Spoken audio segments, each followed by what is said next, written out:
All right, welcome back. Okay, so we have auth done now. For the most part, there might be some little bit of quality of life things we'll add, but let's move forward. So what we're going to do now is actually set up our models and our endpoints to be able to interact with the data. And this is really where we're truly going to see why I think Serverpod is awesome.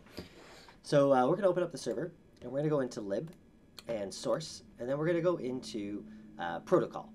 So protocol is basically where you put your different models. And there's already this example one. Now this is just a model for serialization. There's not actually anything database driven. And if you read here, you can say, oh, if you want it to represent a row in a database, you would uncomment this, all that kind of stuff. But we're going to make a new file. We're going to just start with category. And we automatically got this error here because we're running this this watcher, and that's simply because it's a new file, but it's empty. You can just ignore that. So first what we're going to do is create a class, give it a name called category.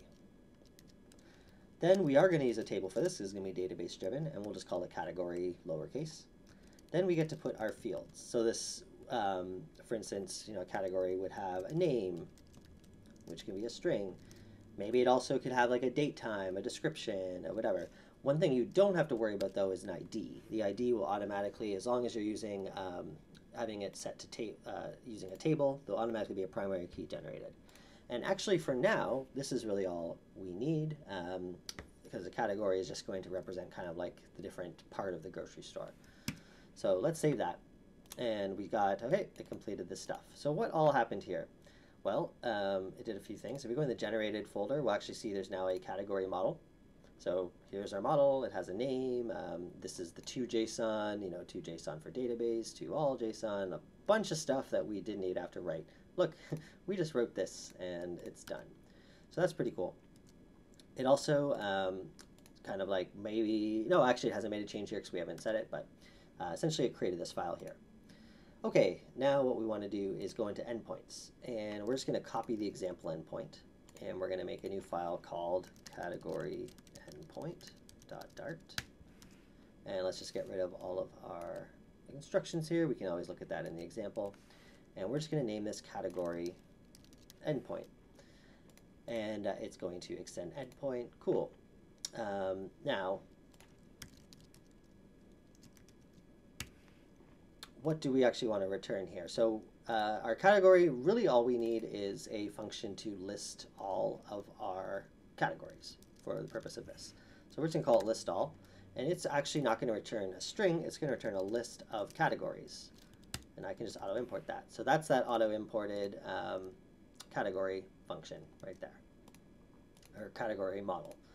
And obviously that's no longer what we want to return. And we actually don't need any parameters. It's just going to be a simple list all, and although we do always have to keep this session object in here.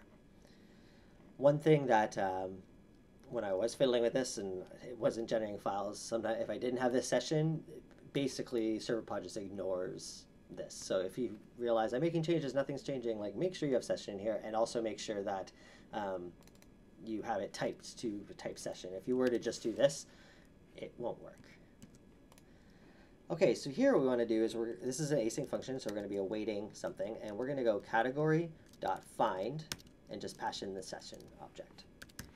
So this is a database ORM function, object relationship manager, and it's auto-generated code, and it allows us to do a lot of things. Find will just essentially, without any parameters, we'll just get all of them. There's also a lot of other helpers like find by ID, where you pass in still the session, but then you pass in an ID. I think, let's just see how this actually works. Find by ID, yeah, you pass in an ID 3. It's just showing an error because it's expecting it to be a list coming back. This would not be. I could fix that just by probably putting this in here, something like that. Find by ID, but we're going to be using find because we want to get all of them. And there's other stuff you can do too. You can, write where clauses where you can see like where, c.id dot equals, 4, and that would return anything that is 4. Sure. Okay, so we have that endpoint set up. The other thing that was generated when we just edited this file is we should have, if I can find it, inside this generated folder. So there's generated outside of the lib, you'll see actually tables.psql. And this is just going to, this file will keep, every time you make new models, it's going to create the code, the PSQL code for it. So we're just going to copy this, and we are going to go to our SQL editor again, and go here, and I'm just going to disconnect and reconnect. I'm sure there's another way to do that. And we're just going to paste that in and go run an active connection. And there we go. So now if we actually open this up, probably with a refresh, and go to schemas, public, tables, we should have category right here. And we can look at it and you know, see it's an ID and name, great. We can open it up, it's empty. All right, cool. Now for categories, this is something that, although it's database driven, for the purpose of this app, will be something that is kind of like a constant. It's not going to be something that users can edit, at least for the purpose of this series. But so we're going to actually pre-fill it with some data. And we could do that simply by, I'm sure you could just go in here and actually, you know, add in things if this plugin even supports that. But we're going to actually write the SQL for that. So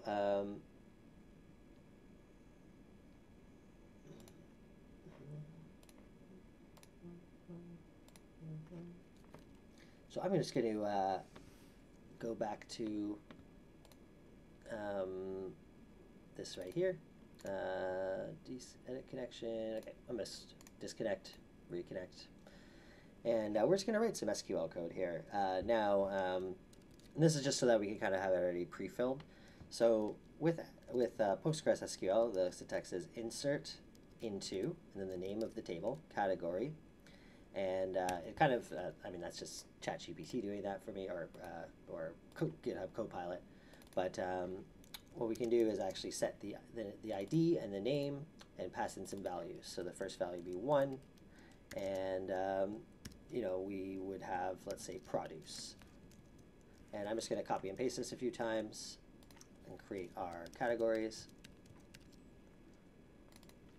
And maybe we have bakery, dairy. We have like just various aisles. And of course, you know, we could make that a little more. Did I spell that right? Probably not. It's a hard word. I didn't. Look at me. Aisles. What else might we have? Frozen. And we'll just do miscellaneous. I'm good with just miss. Okay, so I'm going to now just go run an active connection.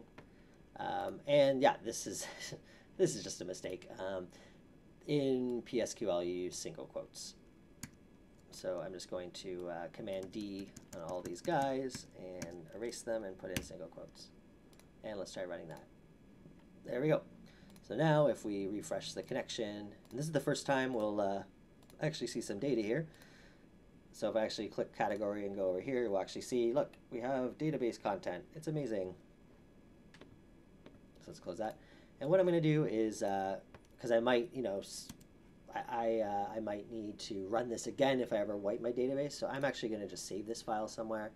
And I'm just going to make a folder called SQL. Actually, I'm going to name it fixtures. That's generally the term for kind of like prefixed data. And we'll just call this category.sql, and we'll just paste it in. Now we have it for future use, and can run it again if something goes wrong. Okay, so we have our data, we have our endpoint, and we just are going to restart our server. And let's go to the Flutter side now. So let's just experiment with how we could get this. So we're definitely going to want to have another provider. So we have a session provider, but we're going to want another provider. So first of all, let's just make a new feature called category. And go away, I don't need this open. And inside category, we'll make a new folder called providers. And inside here, we're going to make a new file called category provider.dart. And this is about, I think we're going to see the beauty of Serverpod on really not thinking about this as an API. So let's first of all create a class called category provider, and it's going to extend state notifier of type, and here's the magic, category. So that same file that we generated server side is actually part of our, and I just actually made a mistake. Let me just get rid of that category. There is multiple categories. This one was one that's part of Foundation. We want to make sure you're using the one within the listy client. All right, then we will create our constructor for it, and we're going to go this.ref, and we're going to go super, and the default will just be an empty list. Speaking of, this should actually be managing a list of categories. Okay, and we need to obviously make something ref. Then we would go down here and go final category provider equals state notifier provider, and it's going to be of type category provider, managing the state of a list of categories. And inside here, we just construct the category provider and pass in this .ref, or sorry, just ref, this guy here. And we'll just put a comma here and a semicolon, and now we have a category provider. And we'll do that same kind of thing where we init, and we'll make a function called init. Okay, so we now have this. This guy keeps coming back, eh? Go away. I don't know why that's happening. Okay, so now in order to work with this, let's go to our dashboard container, and let's actually make a inside category. No, we can just do it here for now. So I'm just gonna get rid of. I'm gonna just comment this out. Okay, so what we're gonna want to do is we're going to make a reference to these categories. So we're just going to call them categories, and it's going to be equal to ref.watch, and we want to use that category provider. And you'll see this is a list of categories because that's how we set it up. And then we're going to return a list view .builder, and we want to make sure that before we forget, we set as item count to whatever the categories .length is. And then in our item builder, it takes two parameters, context and index. And I usually like to create something here, just final category equals, take our categories and pass in the index. Then we can just work with it. This will just be a single category within the list view. And here, let's just return, let's just do our favorite little list title, and it'll be text. And we can just go category dot name, you know, because that's how we set this up. It has a name, it also has an ID, which we'd have to do .string if we want to do that, but that's all we care about, category.name. All right, let's see if that worked. Let's refresh. And, well, I'll tell you one thing. It is working, from what I can tell.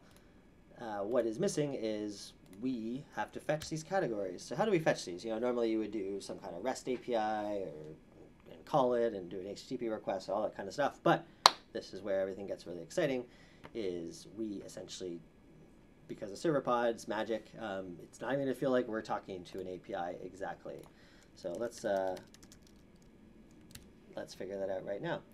So first of all, just within this provider, I'm going to make a reference called client, and it's going to be equal to singleton of our API client, the thing we've used a few times now, .client, okay? And check this out, client.category. So that was auto-generated too, you know, and if we actually looked at this, you'd see the code for it, and it has, I mean, yeah, we're going to look at all this, and we're not going to ever touch it, but it's cool, it's magic. So now we have something called client here, and in fact, I'll probably just call this category client. And right here, we could go final data equals category client dot list all, which is that function that we made, right? So there you have it. And this will now be a future list of this, so we have to remember to await it, because it is still an API call, which means, of course, async. And now you'll see this will be a list of categories. Awesome. And simply we could go this, and we could go, state equals data, but of course we can also just do state equals await. So let's do that. Now we will have to rebuild for this because this code would have already ran. And there we have it. Look, we have this list of categories. Pretty cool. Awesome. So now we have data. And just as a quick review, because I just want to reiterate like kind of how cool this is, we didn't really create an API for the most part. Like we didn't write any JSON serialization, deserialization. All that was handled. We're just kind of working with this as if this application's running in one place. And just as a review, all we really did was we went into on the server, we added a new protocol called category, which generated some SQL, which we ran. And then we went into the endpoints folder and we created a category endpoint. And all we did was basically create this list all function that returns, this right here. Then on the client side, all we really did, aside from setting up some boilerplate for our state management, was awaiting that function that we made in kind of a totally different project. These are in some ways 3 totally separate projects. They just all happen to work well together. Pretty cool. Color me impressed. All right. So that's pretty good. Let's make another model. So we're gonna go in here, and this will help refresh what we did. We're gonna call it ingredient.yaml. And what is our ingredient? So we're just gonna call it class ingredient. Its table will be ingredient. Yep. And it's got some fields. One of these fields is going to be a user ID, because we want people's ingredients to be, although the categories are like a global thing that the app uses, we want the ingredients to be tied to a specific user. Cool. It's going to have a name, type string. We're going to have it mapped to a category ID. Now check this out. It will be of type int, but we can actually set its parent to category. And that will actually create like proper foreign keys and indexing and stuff like that in the database. And then the last thing we really care about is whether or not it's been checked. This is essentially a to-do, a to-do app at the end of the day, and we need to be able to know, is this one done? So we'll save that, and it's going, and it's creating some things for us. So let's see what it made. So it would have, in generated, made a new model called ingredient, and here's all the stuff for, its serialization, and et cetera, et cetera, et cetera.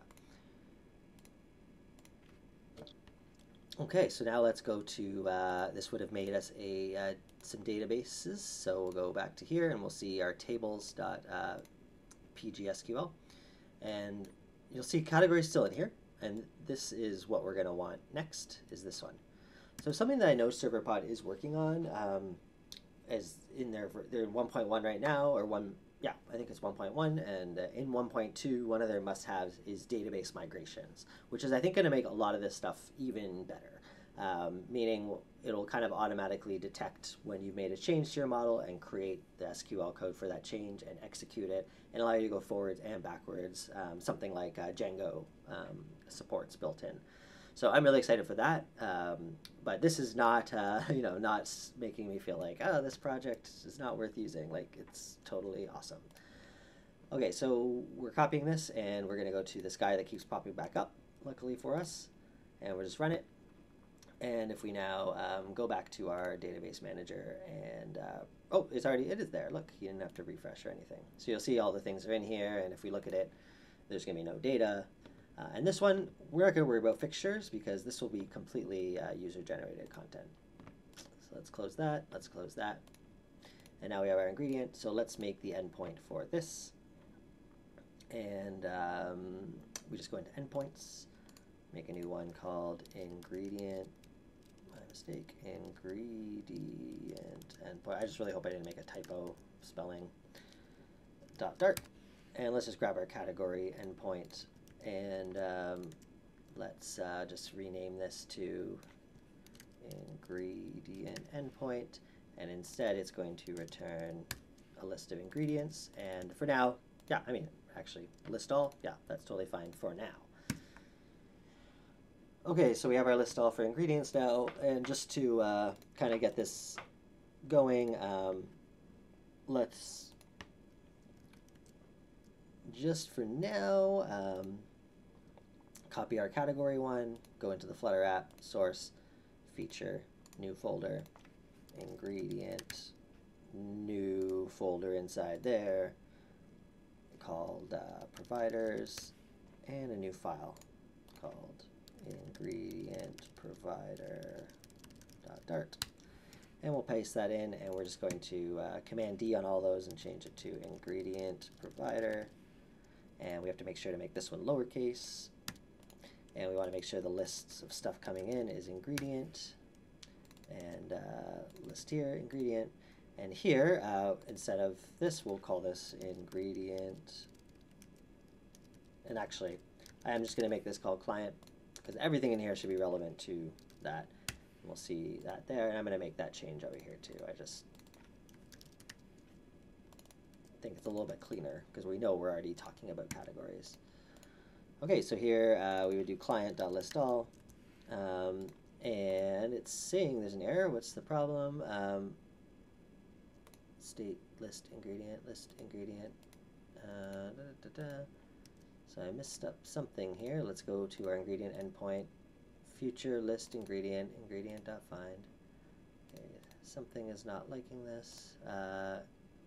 Ingredient. The value list can't be assigned to a variable type of list ingredient. Try changing the type. Something weird.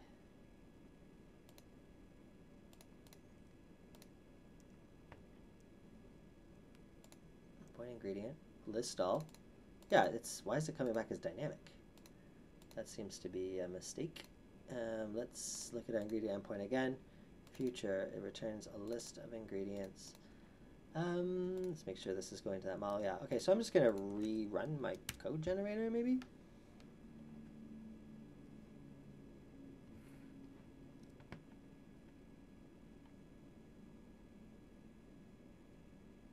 There we go. Okay, so sometimes when in doubt, just rerun your code generator. It likely something got mixed up in the process, but we are all good.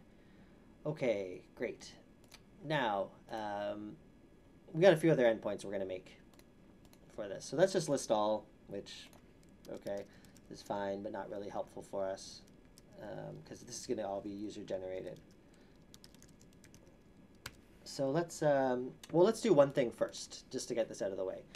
We never, from our API, want to return all ingredients, because that would, we're allowing multiple users to use this app. We might only want to return, we're only going to want to return ones that are relevant to them. So what we can do here is before we actually do the functionality here, let's create something called user ID, and we can get that by awaiting the session, that's the object that the server is passing in, .auth.authenticated user ID. Okay. Now technically this could be null because someone might not be logged in, and there's two things we're going to do about that. One of them is on the endpoint class itself, we can actually override something called require login. I'm just going to do override, and it's a getter, get require login, and we're going to say true. You need to be logged in to hit this endpoint. That's just going to help with some safety here of that this should never be null in this case, because this would return a 503 error or something like that. And that will kind of solve that. And we can also go if user ID equals null, for instance, we could just decide, let's just return an empty list to them. This should never be the case. It should never even get here, but it'll just kind of help us help ensure that's the case. Then, instead of just returning all, we would create a where clause here. And here we just do where, and I think this is a pretty nice way to do this stuff. Basically, we would take that item and go where its user ID is equal to, and there's a whole bunch of other expressions here. There's like equals, there's greater than, I think, or like not equals. You can just make your own functions, all that kind of stuff. So we want to make sure it's equal to equals user ID, which is this one right here. So this will filter basically all those at the database level. And we got that there. So now list all will only return ones based on that logged in user. Another helpful thing that we might want, and I'm just going to copy this one, is we might just want to get, hey, give me the ingredients for that are part of a particular category, right? We'd still want to have this user ID logic, so we'll keep that the same. But what we can do over here is in our where clause, we can put a single ampersand, and we can go item.categoryID.equals category ID, which is something that doesn't exist yet, but we're going to make that the first parameter here, and it'll be an integer category ID. So now when you call the category endpoint, you have to pass in a category ID on the Flutter side, and it will now give you all the items that belong to you and are part of that category. Yeah, let's just see if actually let's kind of go through this, at least make one more, because we have no data in our database, so we definitely need a way to create data. So we're going to just do a future bool, and we're going to call it create, and we still need to pass in the session, and we're going to put in some named parameters here. One of them is a name, and it is of type string. Now, when you are doing this sort of CRUD stuff, another option you could do is we could actually just pass in a, we could ask the Flutter side, hey, just pass me the whole ingredient object up, and that would work fine. The reason I don't want to do that is I want to control the user ID of that to make sure it's the session's user ID and not just someone malforming the data and pretending that it's theirs. Just some light security reasons. So we're going to require them to pass in the name of it separately, the category ID that it's part of, category ID, and whether or not it's checked. We will make this one not required. We'll just assume when they're making a new one, unless they override it, that it's always not checked, meaning not, hasn't been, why would you add it to your list if you already have it? That's kind of my thought process there. And we're going to grab this code again, and we're going to kind of do, if user ID equals null, and we'll just return false. This one, remember, is a Boolean return. Again, this will probably never happen because this is logged in, require logged in override will prevent non-logged in people from ever doing it. Okay, then what we're going to do is we actually create an item here. So we would just go item equals item, ingredient equals ingredient, and we're just going to construct this, typical Dart. We have the user ID, we have the name, we have the category ID, we have the is checked. Put a comma there, put this. And then what we need to do is insert this to the database. So to do that, we go ingredient, and these are just static methods on the class itself that we can run, like insert. And we first have to pass in the session, as usual, and then we pass in the new row, which is actually this right here. And then we just return true. So now we have the ability to create an ingredient. Okay, so I think that's pretty good for the server-side part of this. There's a few other things we're going to want to make in the future, but this will get us, get us off to the races.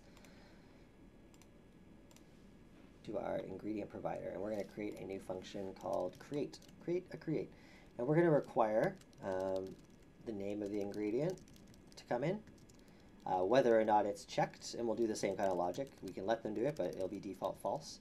But another thing we need is what category ID, and we should probably tell it that that's a type int. Then all of our code for this is we just have to go await client.create, and we should mark this as async, of course, and we just pass in those things there. Beautiful. And then what we're also going to want to do is we have this init function. I'm actually just going to rename this to load, just because it's something we're actually going to call after we call this function. We're going to reload our all of our ingredients again. Okay, so that's all fine, and should work. And the reason for that, and this is something I'm hoping that Serverpod figures out. I'll show you what I mean. This would be a nice to have, and we should be like, please add this feature. If I go back to our item or sorry, our ingredient endpoint. This insert function, if I actually made this a variable, let's call it data, is a void. It returns nothing. And in an ideal world, I would love it if the insert function would, at the very least, return the ID, because there's no real good way to know what the ID of this thing is without having to, like, call them all again and find one that has the same name, and it's just kind of messy. It'd be nice if this returned an ID, because then from here, instead of returning Boolean, I would just return this new ingredient. We can't return this because we don't have an ID associated with it. We don't know what it is. And I would just return that, but we can't do that right now. I imagine that's something on their roadmap, and it would be really nice because then, we wouldn't even have to call this load again. We would essentially just append it to our state by going like, state equals, just to show you how this could work in the future. We would take the current state, and then we would get, this would be this would actually be returning something called like new item, new ingredient, and we would just go like new. And then everything will be great. But instead, for now, this is just the best way to do it because of what we have to work with here. Okay, and if anyone knows, a workaround for that, where you can, override like the insert method or something like that to do that, I'm all ears. Okay, so we basically then call load again. So in order to test this out, let's go back to our dashboard container. It's kind of like our playground right now. And I'm just going to yeah, we'll keep that code. We might still need it, but we're just going to now copy this and call this ingredients, and we're going to watch the ingredient provider, and this will be now a list of ingredients, and we can actually copy this back. And in this case, we're going to just go ingredients, ingredient, ingredient.name. Sure. Okay, so now if we go back to our app and just do a green arrow reload, we get an empty list, as we would expect. But let's find a way to add an ingredient. So this is extending base screen, so we can actually go and create an app. Sorry, not an app bar. I'm going to make just a floating action button, and we're going to delete this. You'll see why. But we just want to make this work. Return. What are we doing? We want to return a floating action button that on pressed does something. And what we'll do, because it's just kind of like demo purposes, is we are going to essentially call that ref.read ingredient provider.notifier.create, and we need to pass in a name, test 1, 2. Let's do something real, and let me just open up that SQL file. Produce, so ID 1, and we'll do grapes. Cool. So let's just do that, and let's see if this actually works. Okay, I mean, normal me would want to put an icon in there, but this is just temporary. Okay, so I click plus, and you know what? We never restarted our server. You remember to do that.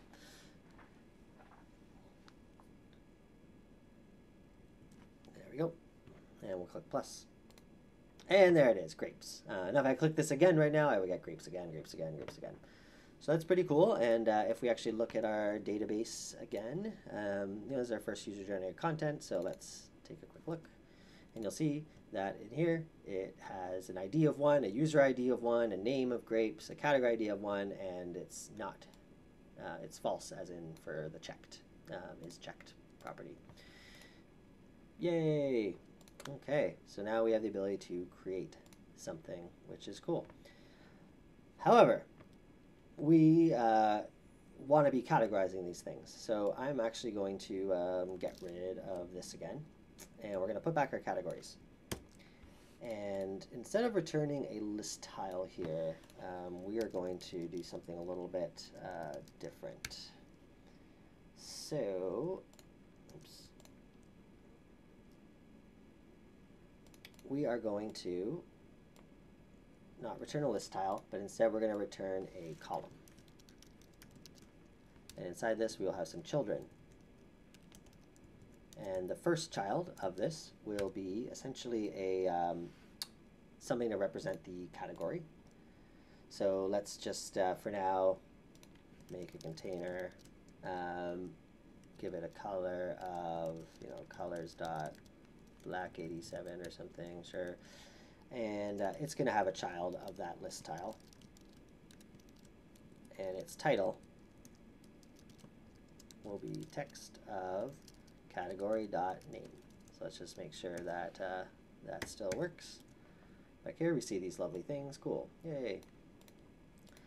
So that's the list tile there. And then inside, after this, we're actually going to have a whole other list view within it, and it will still be a builder. And a couple things we want to do here. First of all, the item count is going to be equal to the ingredients dot length, and then on the item builder, context index, we'll go final ingredient equals ingredients index. And here we would need to return something, and we'll just do text for now, of the ingredient dot name. Now, two important things. One of them is, because we have this list in lists, we want to do a shrink wrap true in this one, so that doesn't just try and take up all the room. And secondly, I'd like to also set the physics to never scrollable physics. And that's so that it doesn't try and scroll its own list. It kind of becomes part of the bigger list. So it's just a handy way to do that. So now you'll actually see, okay, cool. Grapes, grapes, grapes, grapes, grapes. Why is grapes coming in multiple times? Well, because we're not making this specific to its category. So let's do a couple things to make that possible. First off, something that's great about Serverpod is you can make what are called family providers. So you can use the same provider template, but have different instances of it. Right now, this is kind of like a singleton instance. Anywhere in the app that I go to ingredient provider, it's going to use ingredient provider. But what we can do over here is actually go .family. And when we do that, it's now expecting a third parameter here, and that is going to be whatever type we want. In this case, it's going to be an integer, because it's going to represent that category ID. Then over here, we just simply go category ID.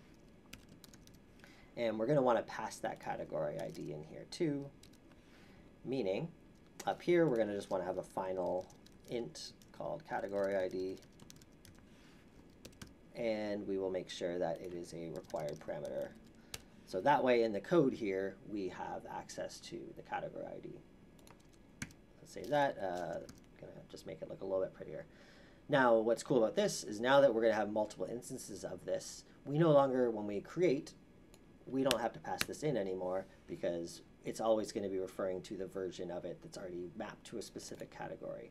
So we still have access to category, there it is. Okay, now how do we work with a family? It's basically the same thing. The main difference is now you go ingredient provider, and then in brackets you pass in the family. So I'm just gonna, for purpose of demo for this pretend thing, I'm just gonna put 1 in here. Then what we wanna do here is move, when we get ingredients, we want this to be within the actual list view builder so that we can go ingredient provider and then pass in category.id. So this will get a reference to, why is that not, int can't be, oh.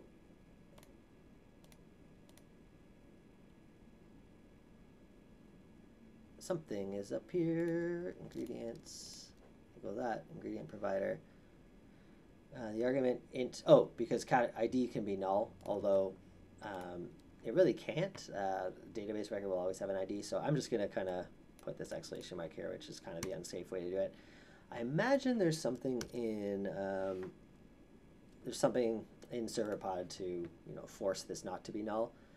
You know what? The reason, okay, yeah, the reason it's not null, it could be null, is because if you're just creating a category from without actually saving it, like you might use the category model or an ingredient model, it wouldn't necessarily have an ID at that point. It's after it's saved. But we know, because these are coming from this provider, that they're saved categories. We know it will have an ID. This is as safe as anything.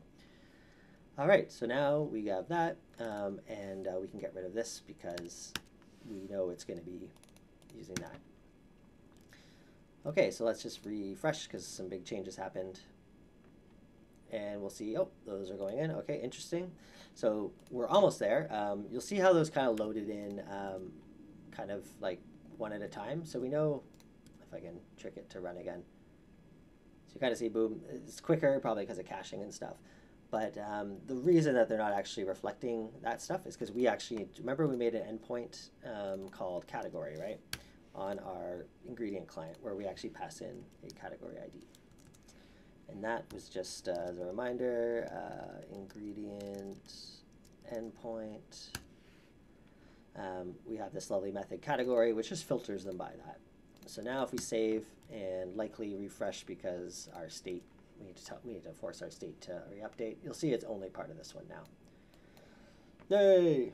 All right, we're almost there. Okay, so that kind of, for the most part, at least gets some nice CRUD in here. We have the ability to create categories just for, as the admin of the database, but more importantly, we have the ability to add and read ingredients. In the next video, we'll be getting to actually getting this to work like the demo app at the start of this series. See you then.